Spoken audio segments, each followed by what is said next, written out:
We've discussed the relationship between Hebrew and English in a generic sense. If you recall, when we were looking at Deuteronomy 22, verse 5, the way we structure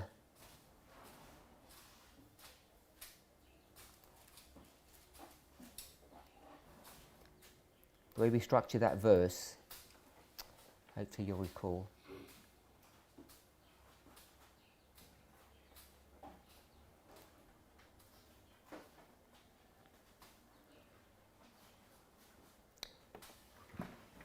The woman shall not wear that which pertaineth unto a man, neither shall a man put on a garment of a woman.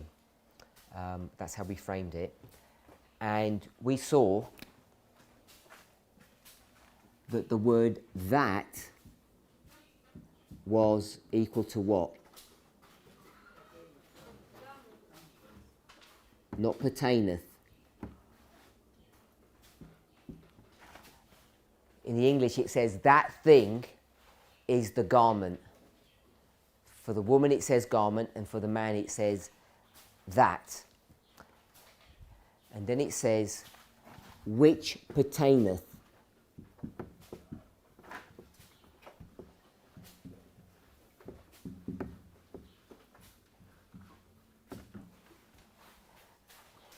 And what would be the corresponding phrase underneath that?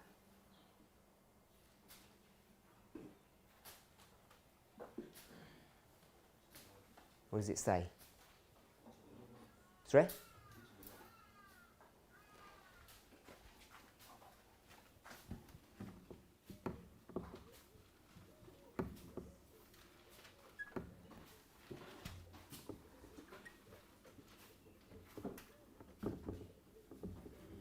It doesn't say belongs in the English. It says woman's, and woman's, a woman with apostrophe S,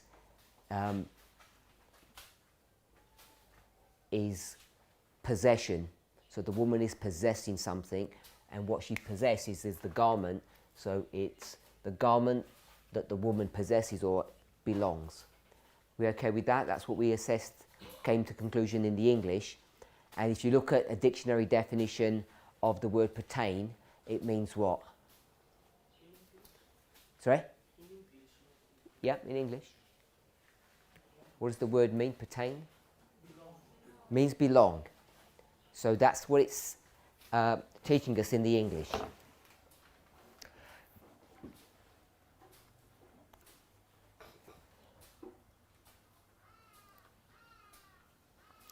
Now, if we go to the Hebrew and we look up 1961,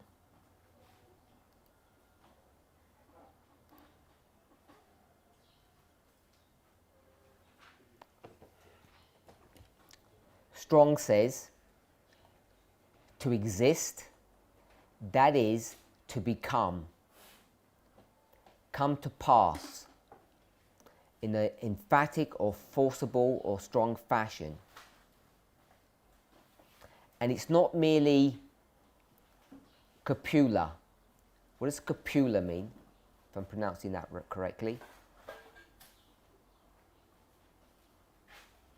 It's an unusual word, so I presume most people don't know, so don't look, I've looked for you.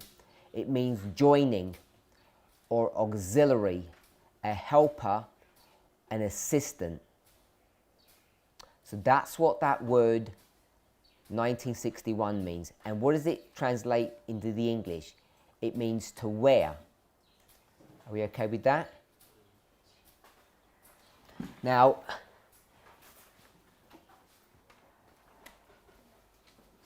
it says wear here, doesn't it? What does it say down here?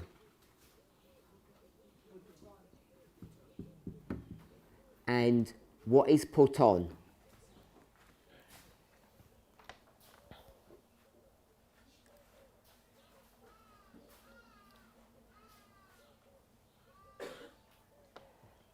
That's 3847. And this is 1961. Is that right? The number's correct? Yeah? Sorry. 3847. Is that better?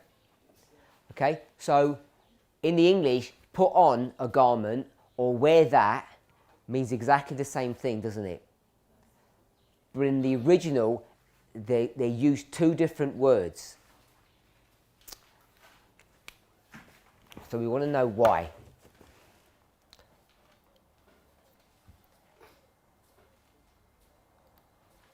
So the word put on is a singular Hebrew word, 3847, and it means what?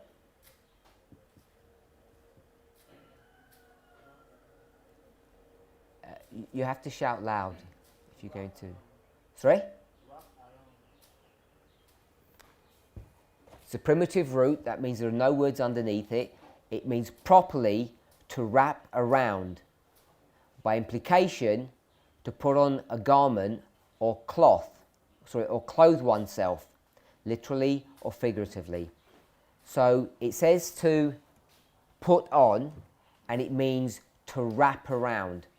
Can we see that that word is being translated quite well? If you go to Brown Driver Briggs, it actually does mean to dress, wear, clothe, put on clothing, be clothed. To put on clothes, be fully clothed. To array yourself with dress. Are we okay with that?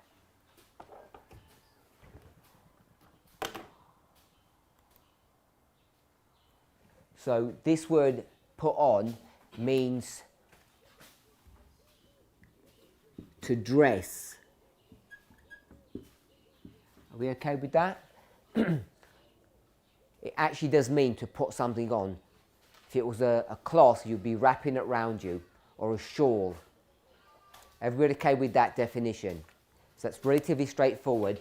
But when it comes to what a woman can or cannot do, it uses a different word.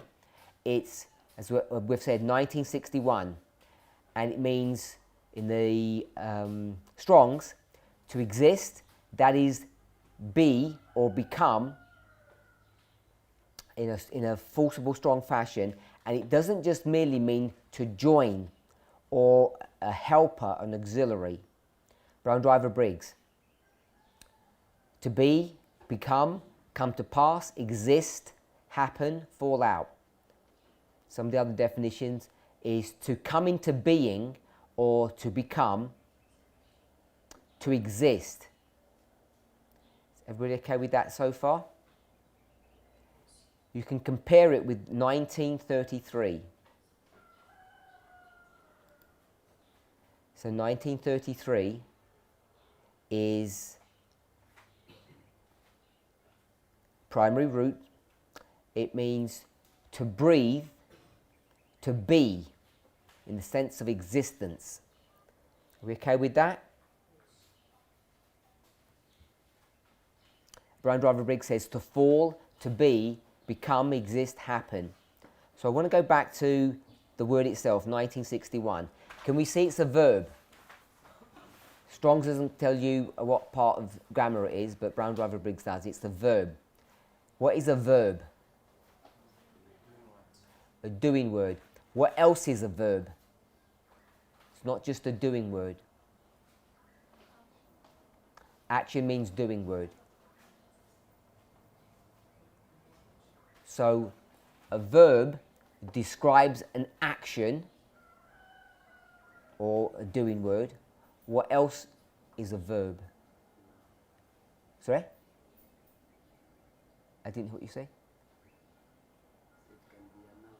No, a verb is not a noun. So a verb describes action or doing word. Are we okay with that? A verb also describes what? Sister Emma? So I don't know if we're familiar with that. a verb also can describe a state of being. Now, if you were happy, it's not an action that you're doing. It's an emotion or a state of being. Are we okay with that? So a verb cannot just only be an action, it can also be a state of being. So if you're alive, are you doing anything? No, you're just existing. So the concept of being alive is a verb. It's a state of existence. Are we okay with that? Because some people are not familiar with that concept. In fact, almost nobody said that they were. Is that a new concept for people? That a verb is a state of being. Did you know that, my sister? Anyone over there in that cluster of people? Nobody? Brother Andrew? Yeah? Over here? Anybody knew that? Yeah? So some people knew, but not many. So a state of being, it describes what your condition is. It doesn't necessarily mean action. Are we okay with that?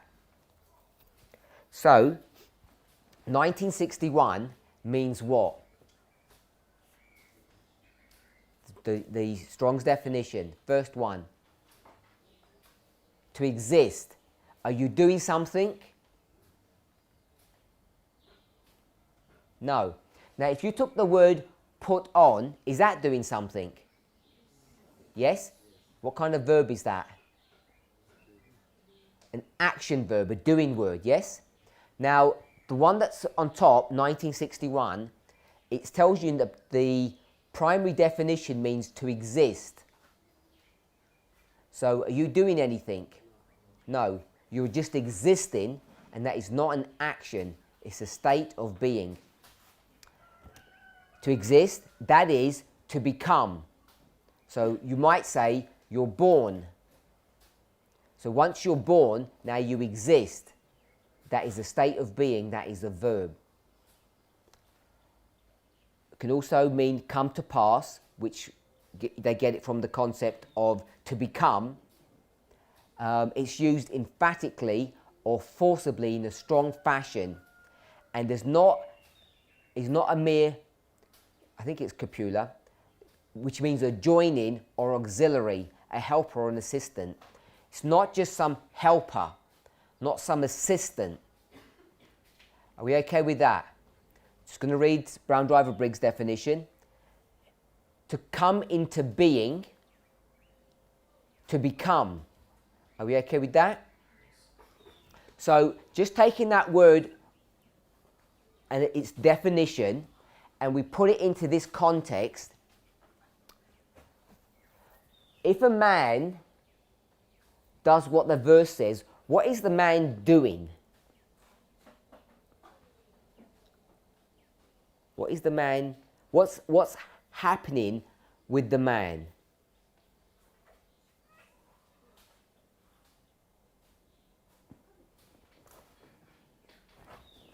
We know it says man here, don't we? And it says woman. Tell me what is going on with this man. Sorry? The man is wrapping himself in a woman's garment. We okay with that? That's all he's doing. Is he still a man? Sorry? No. He's not become a woman. He's just wrapped himself in a woman's clothes. He's still a man. No change. So, a woman, if she wears that which belongs to a man, what is the verse saying? It's not saying a woman, there's a knot in here. I didn't put that in it.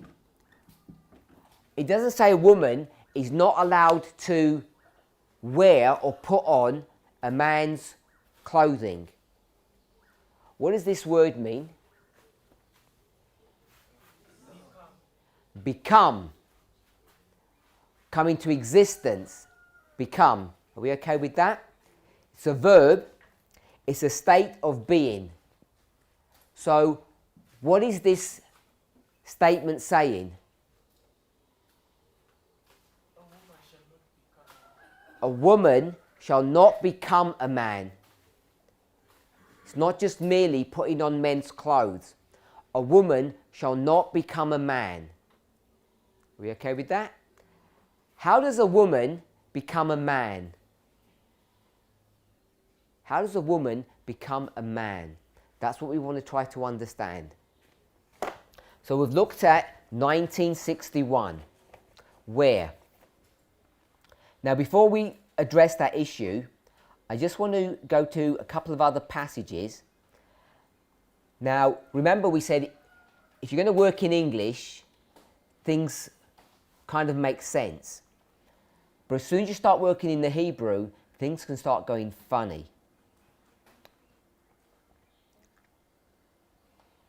So if we looked at the word 1961 in the scriptures, it comes up many, many times. The first place, not the first mentioned in scripture, the first one I want to bring us to is 1 Samuel 27:6. Now before you turn there, or before we discuss that, it says in Deuteronomy 22:5, that which pertaineth, and the word is 36:27. Are we okay with that? 36:27.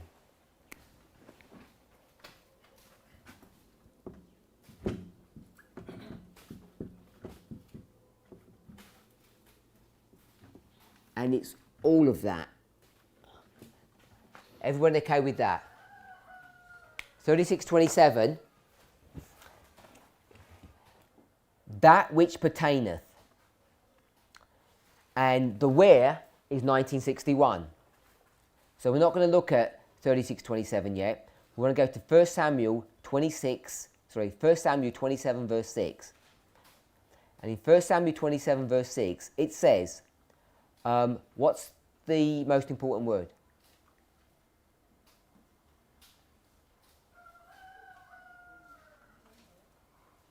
Who said? I don't know who spoke. Heard a sister's voice? My sister? Did you say something? The most important word.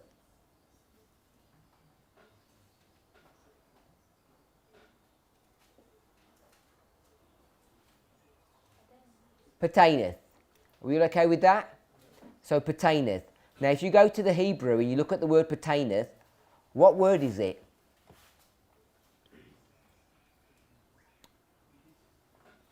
What word does it come up? Hopefully we're all on the same place here. Should be able to find it by now. We're in 1 Samuel 27 verse 6. We're looking at the word pertaineth. And what word is that in the Hebrew?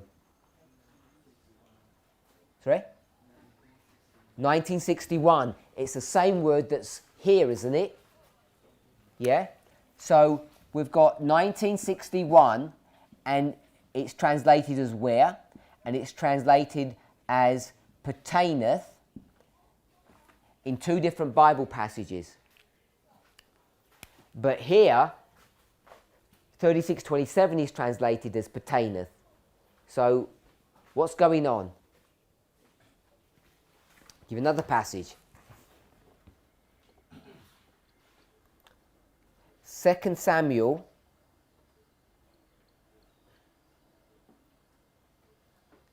chapter 9 verse 9.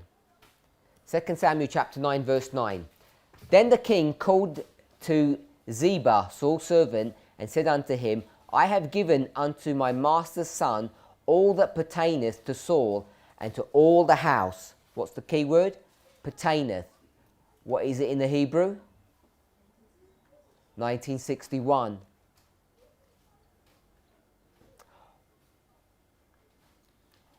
What does the word 1961 mean?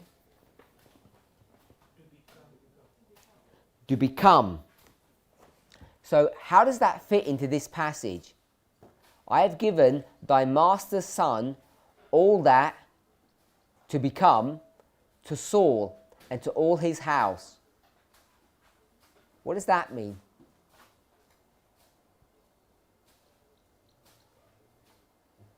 Is that an accurate translation to say pertaineth?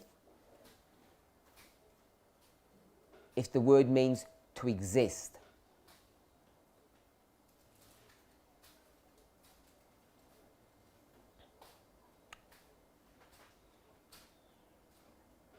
No opinion? Too difficult? Not sure? Sister Jackie? Is it translated correctly? It means to exist, that is to become, come to pass, forcibly, not a helper.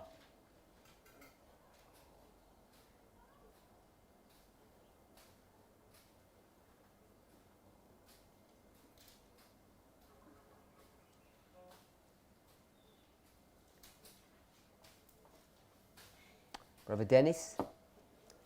Good translation? Bad translation? Explain.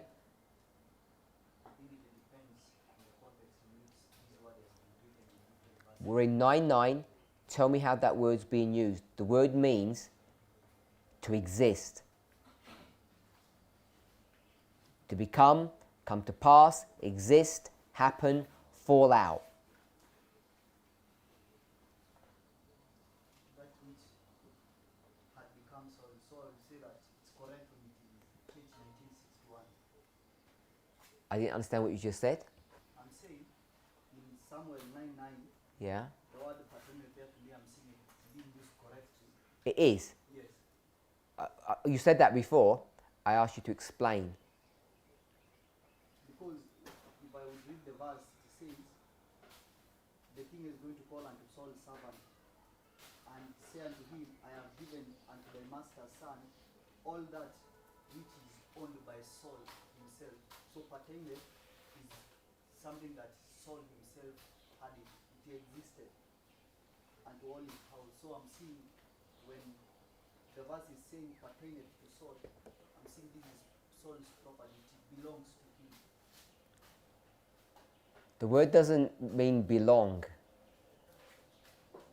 The word means to become, to exist.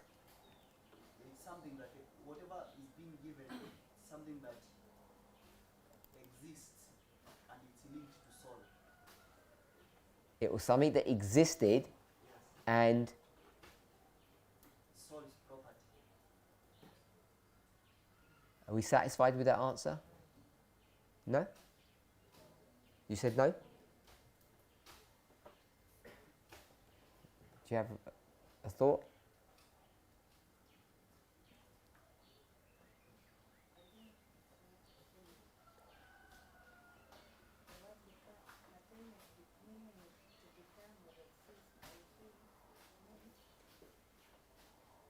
David is giving all unto them.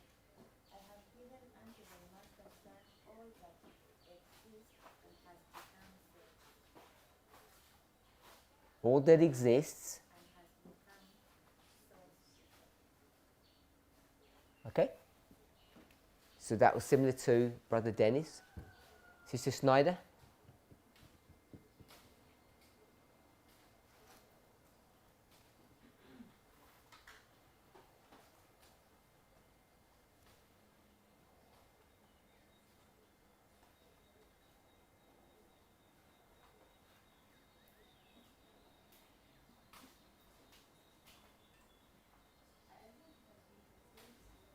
It has? Explain.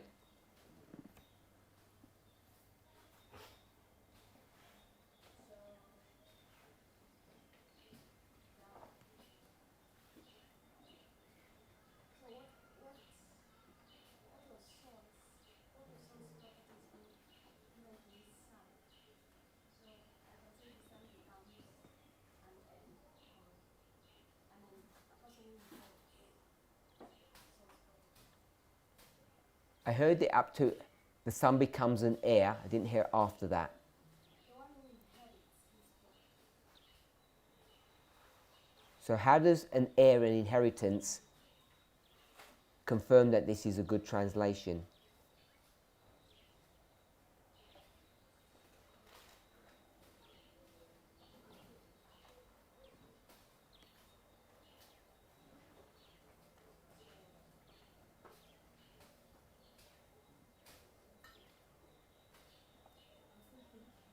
Okay. Brother Dickens?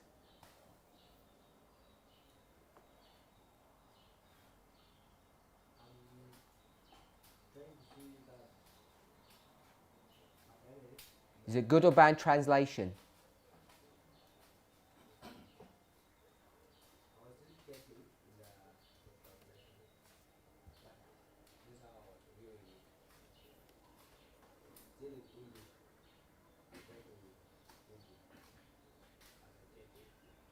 So when you speak in English, if you have to use paternity to be belong, may be correct. So when you see the first verse, the beginning of the verse, that is under apostrophe there, though it's not the same person.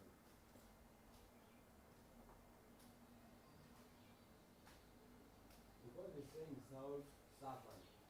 So I think sound servant or servant that belongs to sound will be like repeated and done.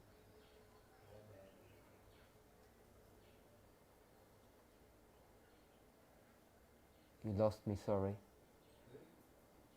If pertaineth means belonged, would it be good?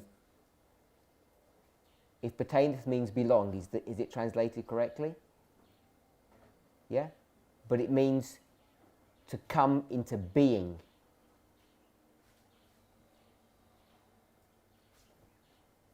So is it translated correctly now, to come into being? No? Anyone else?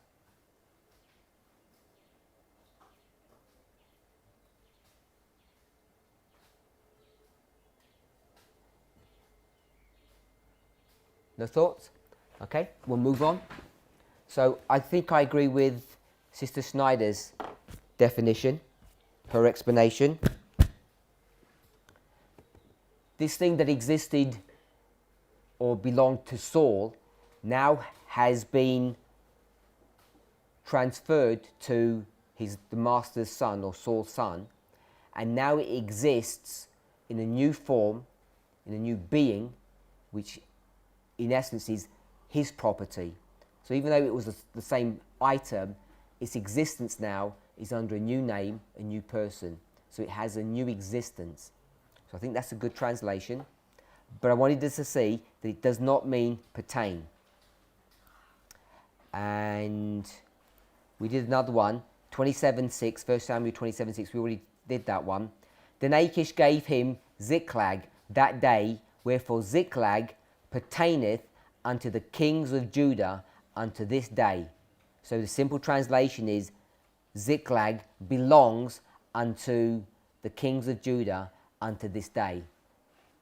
And what would we say? Ziklag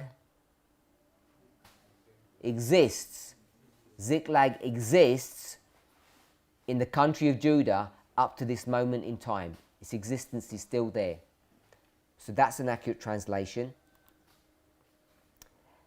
Deuteronomy 25 verse 5. Deuteronomy 25 verse 5.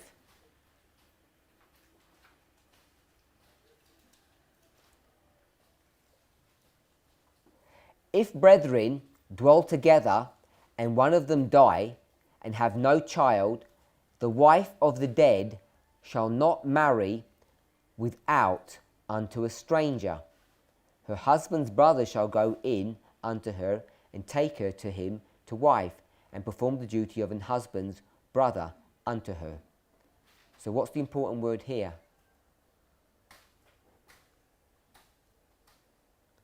Not so obvious perhaps. It's the word marry. What does marry mean? We can see 1961, it's the same word.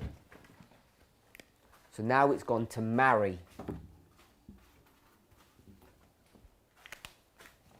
Is that a good translation? Who said yes? Someone said yes? Why is that good? Sorry? You have to? Okay, so how do you know it's good then? Brother Rogers? Good or bad?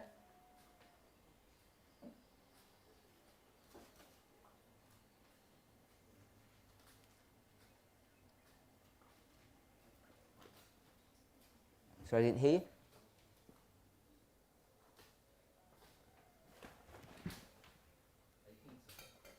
Explain.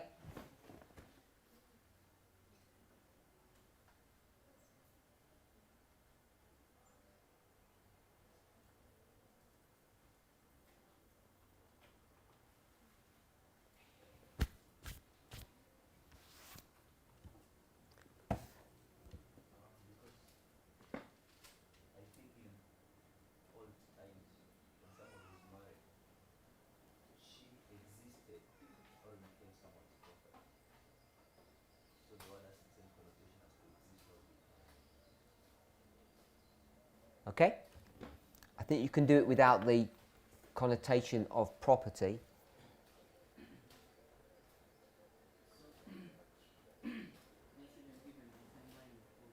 Sorry? He has given a single line of thought. So, this is someone needs to become. So, if you have to see, so they're saying, so if someone's wife has died, so if someone has died and the wife has remained, so it means that those two people, the wife had become, was, a property was the house for that person. So if the wife is to go to another person again, it's not making sense. That's why they're saying that she should be there and the brother of that person should be there to take something. Something is still having a single, it's having a single line of thought. So to become smart. Anyone else? I think it says if the brothers died, then the wife shall not become the property of a stranger, but shall become the property of the brothers. Why do we keep saying property as opposed to wife? It becomes the wife. I don't see where we see property in this verse. If the husband dies, the wife will not continue to exist as a wife to a stranger. She has to exist as a wife to the brother of the husband. Yep, it's a good translation. Good. 2 Samuel 18, verse 22.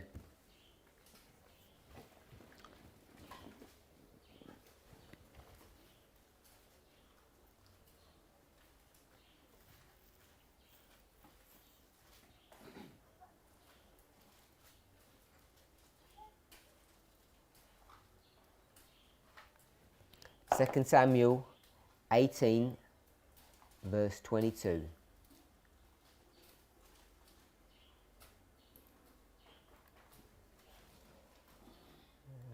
Second Samuel 18, 22.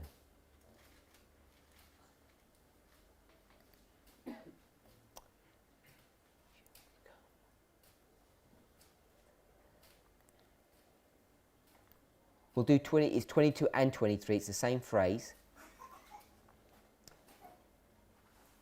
But howsoever, said he, let me run. And he said unto him, run. Then Ahimaaz ran by the way of the plain and overran Cushai. So the phrase is, which phrase are we looking at? but howsoever. That's the translation of 1961. Does your Bible also say H4100? Yep. What's that referring to?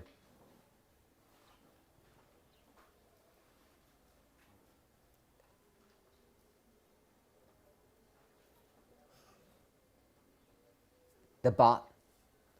So that's the but. And howsoever means what? To exist. So the verse says, but howsoever, he said, let me run. And he said unto him, run. Then Ahimaaz ran by the way of the plain and overran Cushai. That good translation?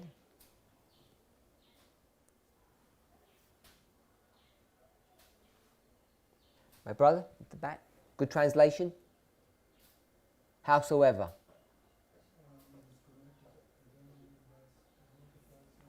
2 Samuel 18:23. Brother Benjamin. 2 Samuel 18:23. Good translation or bad translation?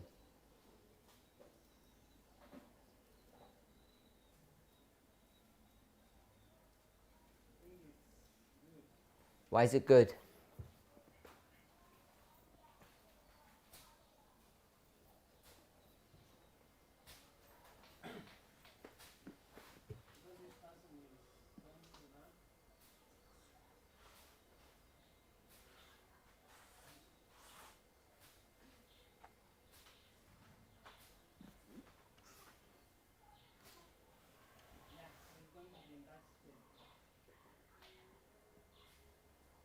It's going to be in that state. Everybody okay with that? He says, please, what? Can I become, help them, Brother Benjamin. Sorry? Please, can I become? What does he want to become?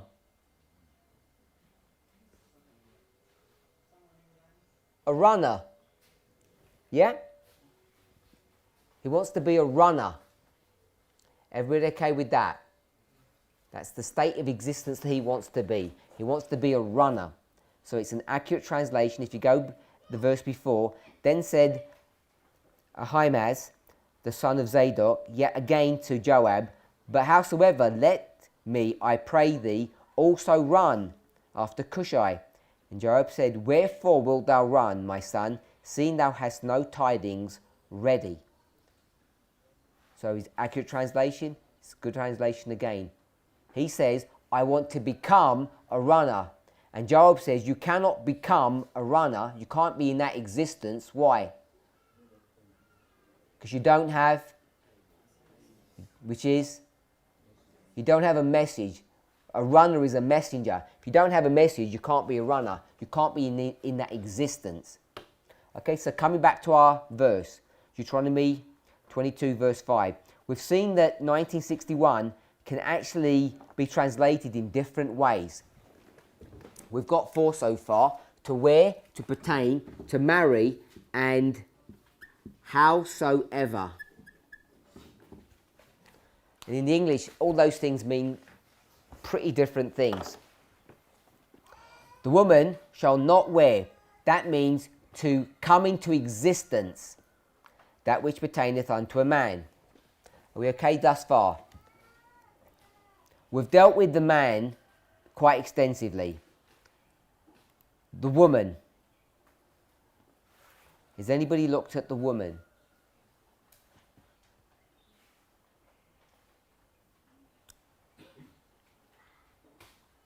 Anybody?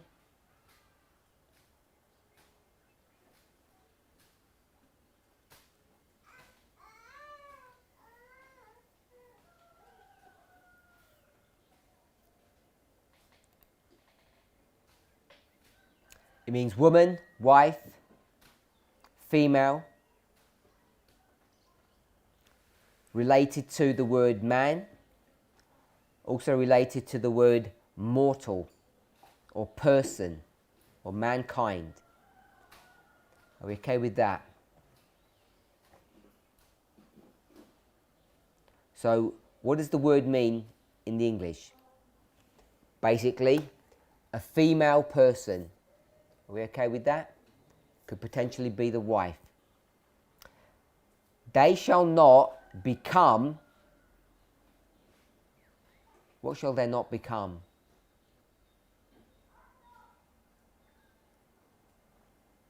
A brave, fighting man who is. Sorry? Who's over 20 years old. 20 years old or over. We okay with that? Let's look at the word pertaineth. 36:27. 36:27. It's a masculine noun, so it's attached to a man. So that's all good. It says something prepared. That is an apparatus. Apparatus, depending on how you pronounce it. As an implement, a utensil, a dress, a vessel, or a weapon. Translated, this is not definition. Armour, artillery, bag, carriage, furniture, instrument, jewel. Brown Driver Briggs, an article, a vessel, an implement, a utensil. Thinking about utensils or implements or apparatus, a vessel. It's an implement of hunting or war, an implement of music, an implement or a tool for labour, an implement such as a yoke, a utensil, furniture, can be a vessel, etc. Boats of paper reed. Comes from a root word which is 36:15. This is a verb. To end, whether intrinsically, that means to cease, be finished, perish, or transitively, to complete, prepare, to consume. Brown Driver Briggs, to accomplish, cease, consume, determine, end, fail, finish, be complete, be accomplished, be ended, be at an end, be finished, be spent. So the word pertaineth comes from this word, which basically means to end something, to stop it, to consume it. So the word itself, the one we're looking at, is 36:27. It says something prepared, that is an apparatus, as an implement, utensil, dress, vessel, or weapon. An article, vessel, implement, utensil, etc. So, what is it saying in the verse? What's the definition of this word from what we've read? 36:27. What does that mean?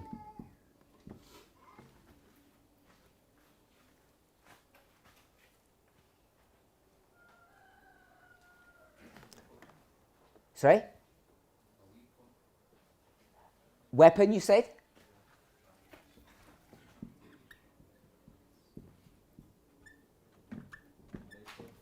Sorry? Vessel.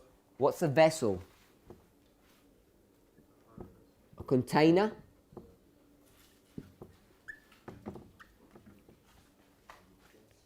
Sorry? What's a utensil?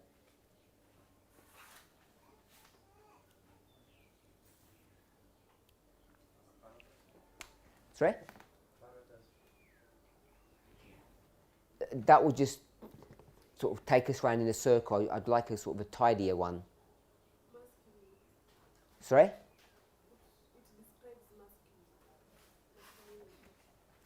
No, it's only masculine because it's connected to the man. I'm pretty sure you could have a female version of this. So the masculinity is not connected to its definition. I'm suggesting it isn't.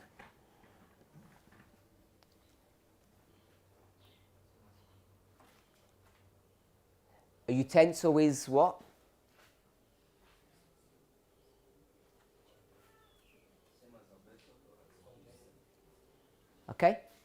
So if we go to Brown Driver Briggs, perhaps it's a bit easier. He says an implement or a tool to hunt or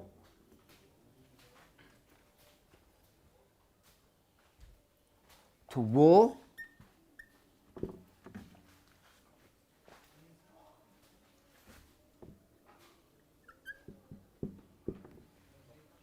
Sorry?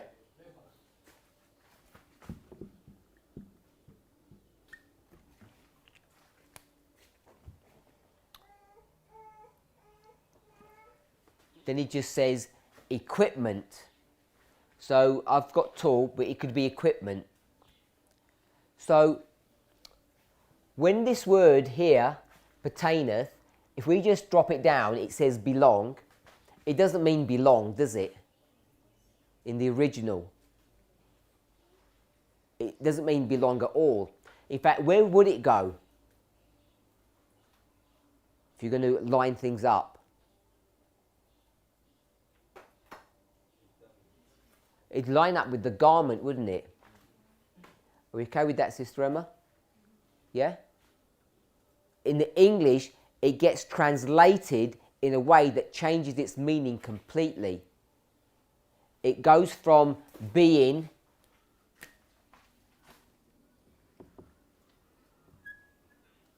a tool or an instrument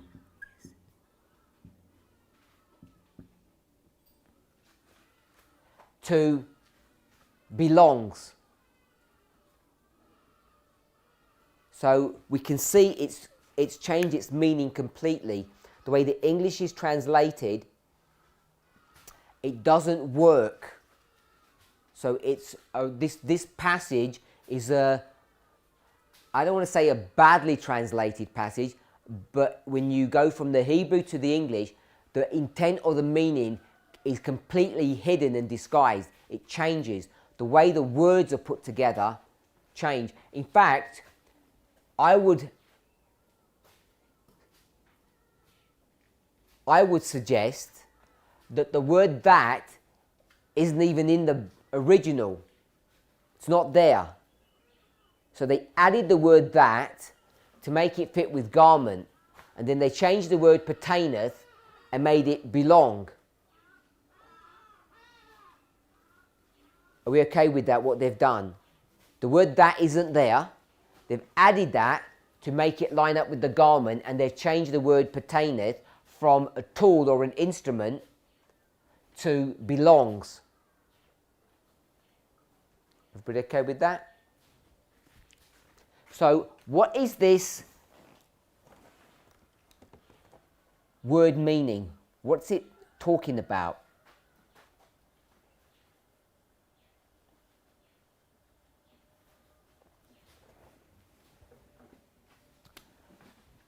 If you go to Brown Driver's Brig, another definition is an object. And what would the object be if you're going to line him up? It would be this garment, wouldn't it? It wouldn't be the belongs. So what is it referring to? The woman shall not... What? She shall not become... Now it gets difficult to how we're going to paraphrase this. That which pertaineth to a man. That which pertaineth to, not a man, but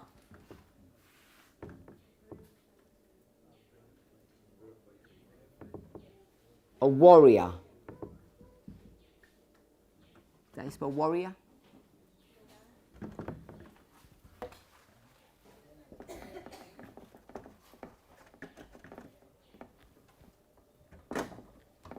So, she's not allowed to become a warrior.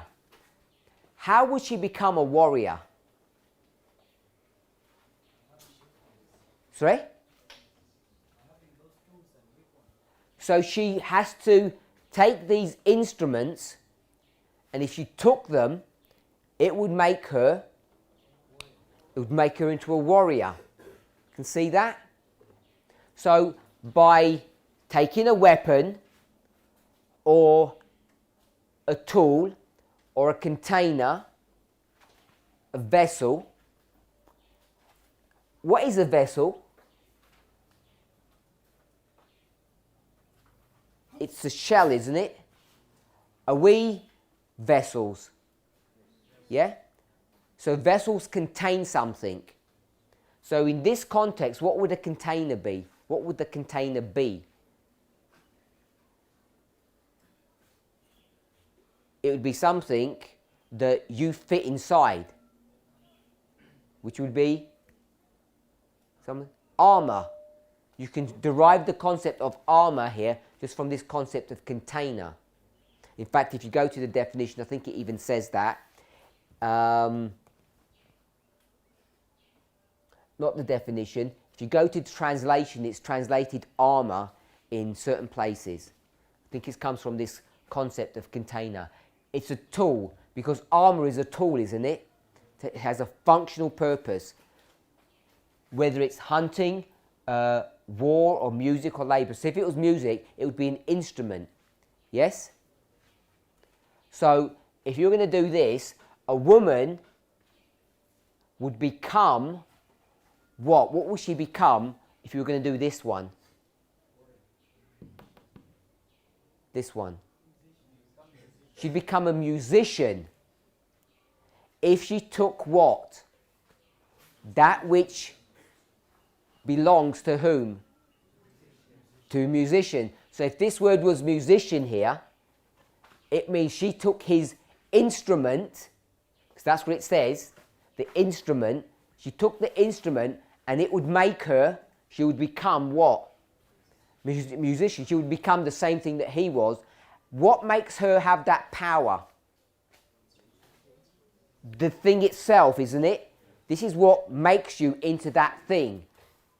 We okay with that? Is that accurate to Hebrew culture? Now, if you're a soldier today, what makes you a soldier?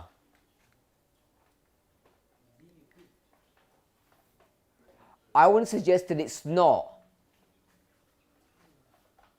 I want to suggest that it's not being equipped with the equipment. Being a soldier, if you were a soldier and you're on holiday and you go somewhere on holiday and they say, "What are you?" What would you say? They say, "You don't look like one. You don't have any weaponry. You don't have your uniform. What kind of soldier are you?" What would you say? Sorry? What would you say to them?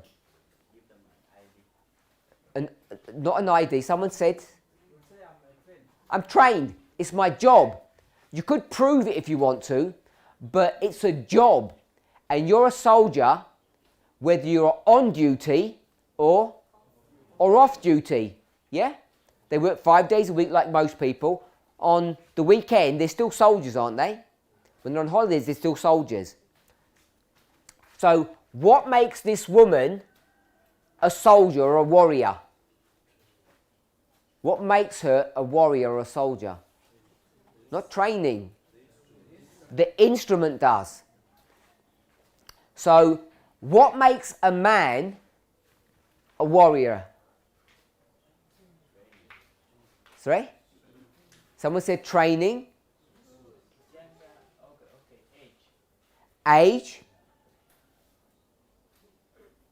Don't get tricked. It's not gender or age. It's the instrument. What was that man yesterday? Sorry? He was a farmer yesterday, a carpenter yesterday. What is he today? Has he received any training? Where did we prove that? Where did we prove it? Deuteronomy chapter 20. They're so fearful because they're few, not trained, and they don't have proper equipment. The other ones have got horses and chariots. So we can proof text that another way. Joel chapter 3. How could we prove it from Joel chapter 3? You go to the blacksmith and you put your instrument into the forge and they change it. Yes? They change it. We'll go with labour. They change a plough into a sword one day. And when the war's finished, you go back and he changes the sword into a plough. So what makes that person a brave, fighting man? Of course, the age, we get that. But it's not just the gender and it's not the age. Because they can be the same age and the same gender and they're not brave, fighting men, are they? They're just normal people. So the thing that transforms them is this instrument. Yes? You okay with that? So, what does the woman have to do? When he's not looking, she just has to just get the tool, get the instrument, and she suddenly becomes, what number is this? 1397. What makes you 1397 now is not your age or your gender. It's not that. It's the instrument. Can we see that? Yeah? We can proof text that with the verse itself. Now it's got nothing to do with age or gender. Now it's all got to do with the instrument. Yes? And what does it say? The woman shall not become a 1397. If she put on this or use this, would she become that? Yes. So this is a restriction in her role or her job function in society. That's what this verse is teaching. It's defining the role of a woman in that society. And it's not that women can't become carpenters or farmers or blacksmiths or cooks. What can a woman not become? Cannot become a warrior. So the purpose of our class is not to discuss why she cannot. So I'm not going to discuss why she cannot. I'm just stating it as a fact. Are we okay with that? Any questions on that so far? Are we clear that this first part of the verse says, if you're a woman, don't take those instruments and become a 1397. A man shall not dress like a woman. If a man dressed like a woman, what would he be? What would he be? Not abomination. He'd still be a man. He'd still be a man. Dressing like a woman does not turn you into a woman. But taking up an instrument transforms you into what? Into, it's not a man. It transforms you into a warrior. Wearing women's clothes does not transform you into a woman. They're not the same. They're not equivalent, if I can say it that way. It says man, but this is a warrior. Let's take the gender bit out of that. A woman is not allowed to take the tools or instruments that are assigned for a specific job function and take up that role. And a man is not allowed to dress like a woman. Why would a man want to dress like a woman? One moment, my brother. Why would a man want to dress like a woman? Try and do it with one word. Become like a woman. Yeah. Why did what? No, they don't want to become like a woman. It's not. You're not becoming like a woman. That's the top one. You become this thing. Why does a man want to dress like a woman? What's the problem? To deceive. Sorry? To deceive. No. My sister. Because they're scared. Yes? A real proper soldier is not allowed to be scared, because what will they do? They kill you or put you into prison. These are not real soldiers. These are a militia. They're not trained. And God knows that. And when you go and face the enemy, what's going to likely be the result?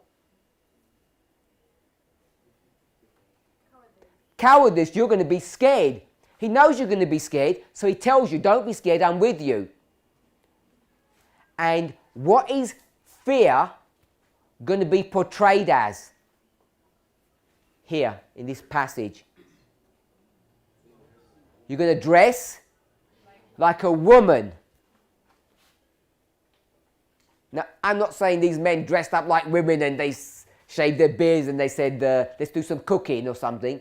It's not that literal, if I can say it that way. It's saying you cannot take that position that a woman holds by forsaking this. And the reason you would do that is because you're fearful and scared. You're not allowed to leave the post of duty because you're scared. And the women are not allowed to do what? When all those men are running for their lives, fearful. They're not allowed to take up arms and say, if they don't fight, we'll fight. We okay with that? They have these predetermined roles in society, whether we like it or whether we don't. Are we okay with that? So when we went to Deuteronomy chapter 20, we saw that there's church and state, and both the church and state are saying what? Don't be a coward, don't be afraid. You're not allowed to do what? Do we know what AWOL means? Absent without leave. You're not allowed to run away, are you? Is it a criminal offence to run away? Running away means what? You will not fight. Is it a criminal offence to not fight? No. It depends. Sometimes it is, and sometimes it isn't. If you don't fight because of fear, is that criminal? Yes. Because you're not trusting in whom? God. If you don't trust in God, it's sin. That's what this is saying. This bottom line. Don't dress like women. Don't take their role in society. There's a second reason why you don't go to war. Why don't you go to war? There's a second reason. Deuteronomy 20, verse 5, 6 and 7. I say there's a second reason why you don't. That second reason is in three parts. It's 2A, B and C. Okay? I've done it the wrong way. I've done it backwards. Verse 8 says fear, which would be number 2. But I've just swapped them round. So, we'll do it the right way. Then number 2 is fear. Wrong reason. Number 1 is in 3 parts. A, B and C. What are the 3 reasons you don't have to fight? First reason? Marriage. Second reason? Second reason? Anybody here? Second reason? A house. And the third?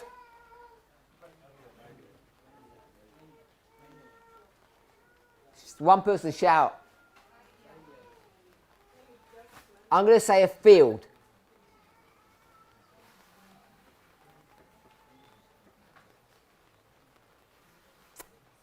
Farming.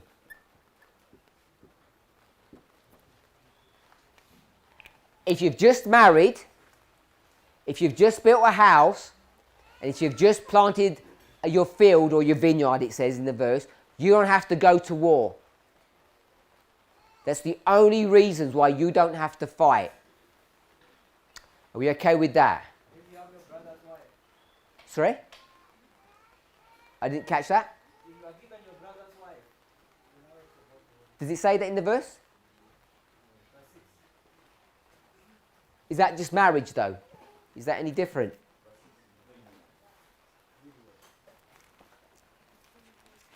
I'm not sure what the point you were making there. Doesn't it just fit into marriage?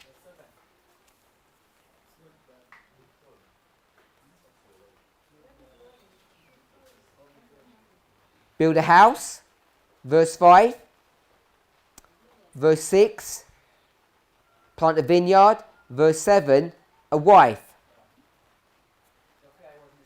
Okay, so there are the three reasons, legitimate reasons. The reason that's bad, so these are all good reasons. The bad reason is you're scared. And the symbol of fear would be what? This one. You dress in women's clothing.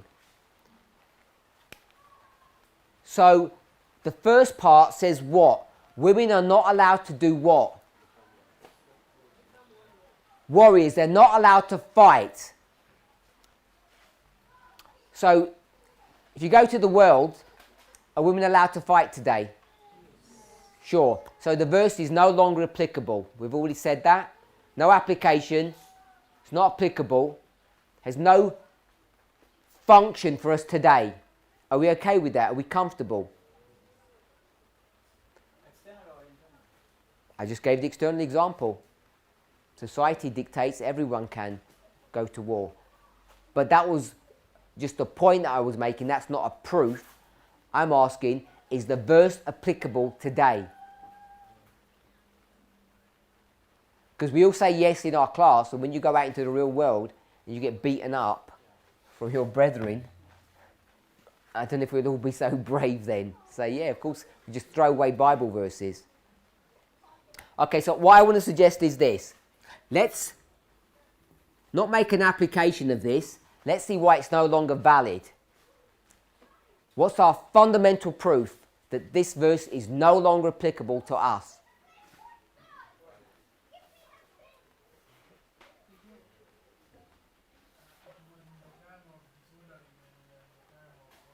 Good, that was in the time of disorder, we're in the time of order. God is ordering things, putting everything back in their proper order. So, I've got 2 minutes, so I'm just going to give the answer. We're all calling ourselves what? Or?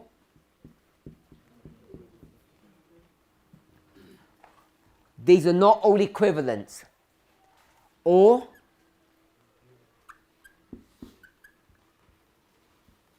Stones.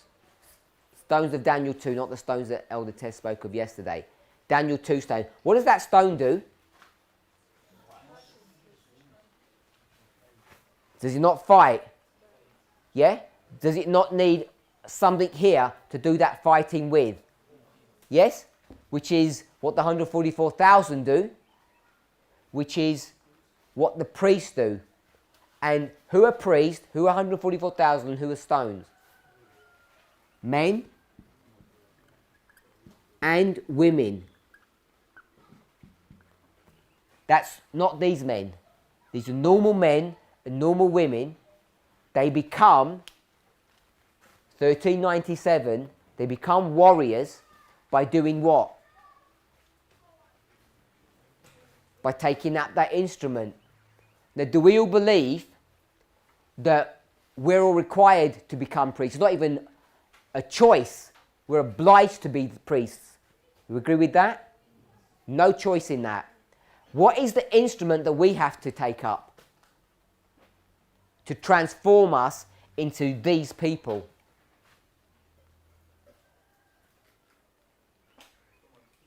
Sorry? The gospel. We could have many different answers depending on the question. We could say it's this pen, it's this whiteboard, but fundamentally it's the gospel, which is the message that we have, which we would say would be the third angel's message. So let me summarize. Deuteronomy 22 verse 5, when it gets translated in the English and it all starts talking about clothing, is not the original intent of what that passage is dealing with. It's talking about societal roles, that men are not allowed to be cowards. It's against the law, if we can say law. Good advice. It's wrong for them to do that. But for other reasons, they don't have to fight. And when all these men are not doing their role, it's not acceptable for a woman to say, well, if they're not going to do it, I'll do it. We're not discussing why. But what we are saying is when you take that story and you bring it into the 21st century, in the dispensation in which we live, every single one of us, men and women, are required to be priests, 144,000, be the stone that's cut out of the mountain, which means we're all required to be these warriors.